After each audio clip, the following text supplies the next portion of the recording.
వందే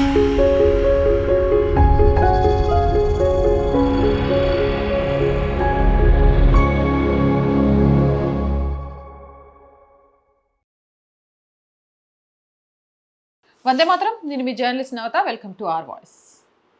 TMC నుంచి Mamata Banerjee out. నిజంగా కూడా బెంగాల్ పాలిటిక్స్లో బిగ్గెస్ట్ ట్విస్ట్ అని చెప్పొచ్చు. మమతకు షాక్ ఇస్తూ అసలైన టీఎంసీ మాదే అంటూ తిరుగుబాటుదారులు మొదలుపెట్టారు. పార్టీ నుంచి బహిష్కరణకు గురైన టీఎంసీ ఎమ్మెల్యే రితాబ్రతా బెనర్జీ ఏకంగా 59 మంది ఎమ్మెల్యేల సంతకాలతో విధానసభలోకి దూసుకెళ్లారు. తామే అసలైన తృణమూలని క్లెయిమ్ చేస్తూ ప్రతిపక్ష నేత పదవిని డిమాండ్ చేస్తున్నారు. సంతకాల ఫోర్జరీ స్కాండిల్, పార్టీలో సామూహిక బహిష్కరణలు మరియు మమతా బెనర్జీ స్వయంగా ఏర్పాటు చేసిన కీలక సమావేశానికి 60 మందికి పైగా ఎమ్మెల్యేలు గైర్హాజరు కావడంతో ఈ ఊహించని పరిణామం చోటు చేసుకుంది. మీ అందరికీ గుర్తుందో లేదో, గతంలో మహారాష్ట్రలో ఉద్ధవ్ ఠాక్రే చేతుల్లోంచి శివసేన పార్టీ ఎలా చేజారిపోయిందో, ఇప్పుడు మమతా బెనర్జీ కూడా అలాగే తన సొంత పార్టీని కోల్పోయే పరిస్థితి కనిపిస్తోంది.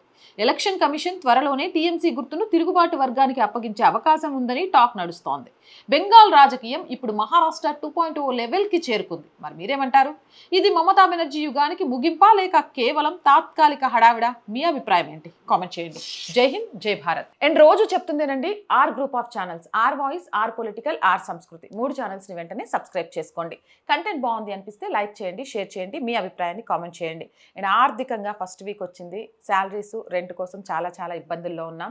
మీరు చేసే సహాయం చాలా ముఖ్యం మాకు. దయచేసి సహాయాన్ని అందిస్తారు అని ఆశిస్తున్నాను. అందించాలి అనుకుంటే సబ్స్క్రిప్షన్ పక్కనే జాయిన్ అనే బటన్ ఉంది. 1 to 5 లెవెల్స్ ఉన్నాయి. ఏదో ఒక లెవెల్లో సపోర్ట్ చేయండి. లేదా స్క్రీన్ మీద గూగుల్ పే, ఫోన్ పేతో పాటు అకౌంట్ డీటెయిల్స్ ఉన్నాయి. మీకు తోచిన సహాయాన్ని అందించండి.